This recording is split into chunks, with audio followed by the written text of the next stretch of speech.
నమస్తే అండి, welcome to my channel. Telangana రాజకీయాల్లో ఇప్పుడు హాట్ టాపిక్ ఏదైనా ఉందంటే అది కల్వకుంట్ల కవిత గారి తదుపరి రాజకీయ అడుగులే అని చెప్పాలి.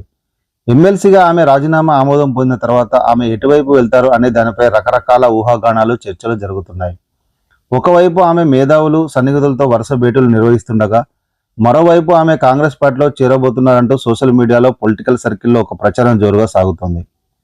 అయితే ఈ ఊహాగానాలకు పిసిసి చీఫ్ మహేష్ గౌడ్ గారు ఫుల్ స్టాప్ పెట్టేశారు.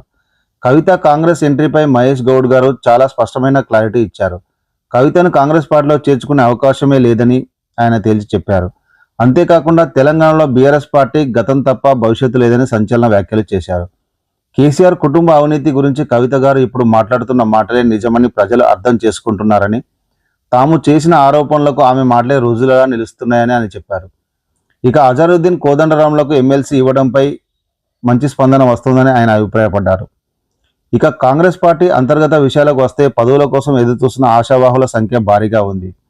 అయితే ఏప్రిల్ నెలలో కార్పొరేషన్ చైర్మన్ల భర్తీ ఉంటుందని మహేష్ గౌడ్ ప్రకటించారు.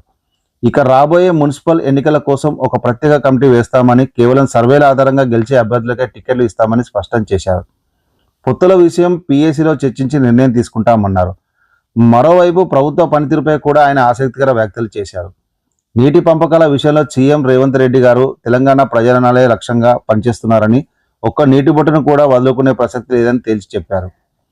తనకు సీఎం రేవంత్ రెడ్డి గారికి మధ్య సాన్నిహిత్యం ఉందని, మంత్రులకు సీఎంకు మధ్య ఎలాంటి గ్యాప్ లేదని క్లారిటీ ఇచ్చారు. మంత్రులకు పూర్తి స్వేచ్ఛ ఇస్తున్నారని, వికేంద్రీకరణలో భాగంగానే మేడలలో కేబినెట్ సమావేశం ఏర్పాటు చేస్తున్నారని వెల్లడించారు. సో కవిత కాంగ్రెస్ ఎంట్రీ వార్తలో నిజం లేదని తేలిపోయింది. మరిన్ని లేటెస్ట్ పొలిటికల్ అప్డేట్ కోసం మన ఛానల్ను సబ్స్క్రైబ్ చేసుకోండి.